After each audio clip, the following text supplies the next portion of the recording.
અને આમ પણ આપણા દુનિયામાં, આપણા આ ભારત વર્ષમાં 3 પ્રકારના વંદનનો મહિમા છે. નમનના 3 પ્રકારો: એક વંદન, એક પ્રણામ અને એક નમસ્કાર.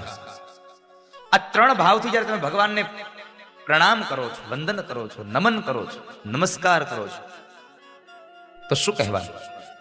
ભગવાનને જ્યારે તમે વંદન કરો છો, જ્યારે તમે ઈશ્વરને વંદન કરો છો, ત્યારે ભગવાનને શું કહ્યું? તો કહે છે કે હે પ્રભુ, હું આપને વંદન કરું છું અને સાથે એક પ્રોમિસ આપું છું, હું વફાદાર રહીશ. હું આપને વફાદાર રહીશ, મારી જિંદગીનો વફાદાર બનીશ. જ્યારે પ્રણામ કર્યા તો પ્રણામની સાથે શું કહ્યું? ભગવાન, હું પ્રમાણિક બનીશ, મારા વ્યવસાયમાં પણ, મારી જિંદગીમાં પણ, મારા વ્યવહારુ જગતમાં પણ હું પ્રમાણિક રહીશ. કારણ કે અત્યારે પ્રમાણિક બનવું બહુ અઘરું થઈ ગયું. હવે ભેળસેળ આવી ગઈ બધી. ધંધામાં ભેળસેળ આવે એનો વાંધો નહોતો, હવે તો ભક્તિમાં ભેળસેળ આવી ગઈ, ભગવાનની પૂજામાં ભેળસેળ.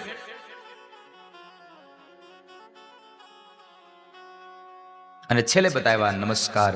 ભગવાનને નમસ્કાર કર્યા અને કહ્યું, ભગવાન, હું જિંદગીમાં ક્યારેય નમક હરામ નહીં બનું, માટે હું આપણે નમસ્કાર કરું છું. વંદન, પ્રણામ અને નમસ્કારનો મહિમા છે. બાકી તો આપણે કોકને નમીએ પણ ક્યારે? જ્યારે કામ હોય ત્યારે. જ્યારે કામ હોય ત્યારે આપણે કોઈકને નમીએ. જેવું કામ પતી જાય એટલે કોણ હું ને કોણ તું. નમન નમન में फेर है बहुत नमे नादान, दगाबाज दू नान में चिता चोर कमान. કોઈક માણસ વધારે પડતો નમવા લાગે ને ત્યારે જરાક સાવધાન થઈ જાવ, કારણ આમાં કંઈક આપણું અહિત થવાનું હોય. જરા સાવધાન રહેવું. નમન નમન में फेर है बहुत नमे नादान. પણ વળી દગાબાજ તો વળી પાછું ડબલ નમે. તમને જરૂર પડે ને એટલે આમ તમને વંદન મંડે કરવા, જરૂર પડે તમને પ્રણામ મંડે કરવા, તમને દંડવટ કરે. પણ સમય આવે ને એટલે તમને દંડવટ કરાવતું થઈ જાય સાહેબ. તો દગાબાજ દુ ના નમે ચિતા ચોર કમાન.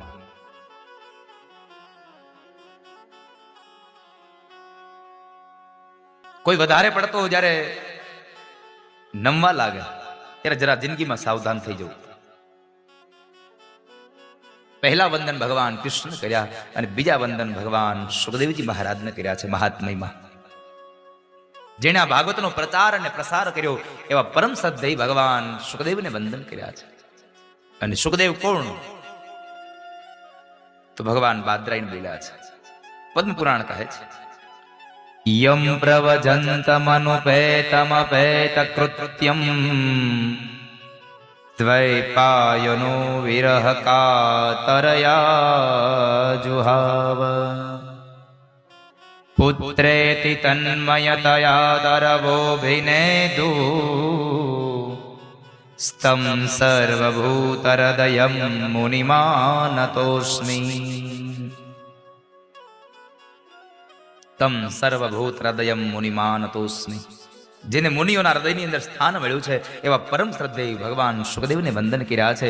અરે એટલું જ નહીં, જેની પાછળ જેને ભાગવત લખ્યું, ભાગવત એક નહીં વેદનો વિસ્તાર કર્યો અને 18 પુરાણોની જેને રચના કરી છે એ સ્વયં વેદવ્યાસ જેની પાછળ તન્મય બન્યા. પુત્રેતિ તન્મયતયા તરવોભિનેદુ. જે પુત્રની પાછળ તન્મય બન્યા છે. પણ પુત્રની પાછળ તન્મય બન્યા છે શા માટે? દીકરાનું સુખ મેળવવા માટે? મારી બુદ્ધિ એમ કહે છે દીકરાનું સુખ મેળવવા માટે નહીં, પણ એને જે લખેલા ગ્રંથો છે ને એને વાંચવા માટેનો અધિકારી જો હોય તો સુખદેવ છે. અને સુખદેવ વયો જશે તો મારા ભાગવતને કોણ વાંચશે? માટે સુખદેવને કહે છે રોકવા માટે થઈ, ભાગવત માટે રોકવા માટે થઈ અને સુખદેવને રોકે છે સાહેબ. એટલે એની પાછળ તન્મય બન્યા. પુત્રેતિ તન્મયતયા તરવોભિનેદુ સ્તમ સર્વભૂત હૃદયં મુનિમાનતોસ્મિ. એની ચિંતા હતી કે મારા ગ્રંથોને કોણ વાંચશે, દુનિયા સુધી કોણ પહોંચાડશે. સુખદેવ જેવો મને અધિકારી માણસ નહીં મળે.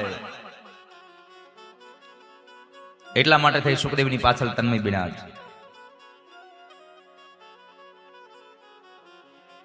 અને હવે આ મૂળ ચર્ચા આવી ભાગવતના મહાત્મયની. આ ભાગવતની મહાત્મય ક્યાં? આ ભાગવત કઈ જગ્યાએ વંચાય છે? તો કહે છે એક વખતના સમયે 88,000 શૌનક આદિ ઋષિમુનિઓ અને વેદવ્યાસ મહારાજના પરમ શિષ્ય સુત મહાપુરાણી બેઠા છે, જ્ઞાનની વાતો કરે છે. અને એ જ્ઞાનની વાતોમાં શૌનકે સુત મહાપુરાણીને પ્રાર્થના કરીને કહે છે, બાપજી, અમારા જીવનમાં રહેલો અજ્ઞાન રૂપી અંધકાર છે, એ અજ્ઞાન રૂપી અંધકારને જ્ઞાન રૂપી જ્યોત પ્રગટાવી અને તમે અજ્ઞાન રૂપી અંધકારનો નાશ કરનારા હે કરોડો સૂર્ય સમાન મહાપુરાણી, અમે આપને પ્રાર્થના કરીએ છીએ, તમે અમારા અજ્ઞાન રૂપી અંધકારને હવે દૂર કરો. અજ્ઞાન રૂપી અંધકારને તમે દૂર કરો બાપ.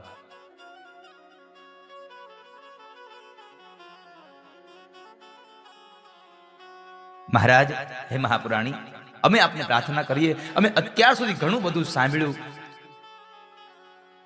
પણ અમારા મનને હજી શાંતિની અનુભૂતિ થઈ નથી, એટલે અમે આપને પ્રાર્થના કરીએ છીએ, અમારા મનને શાંતિ મળે એવો કોઈક ઉપાય તમે મને બતાવો.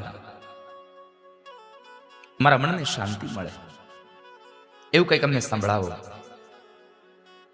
આટલી વાત કહીને શૌનકાદિક ઋષિજી બેઠા છે. અને એ સમય બરાબર એક શૌનક ઋષિ કહે છે, બાપજી સાંભળો, અમે કથા તો બહુ સાંભળી હો, અમારે કથા નથી સાંભળવી.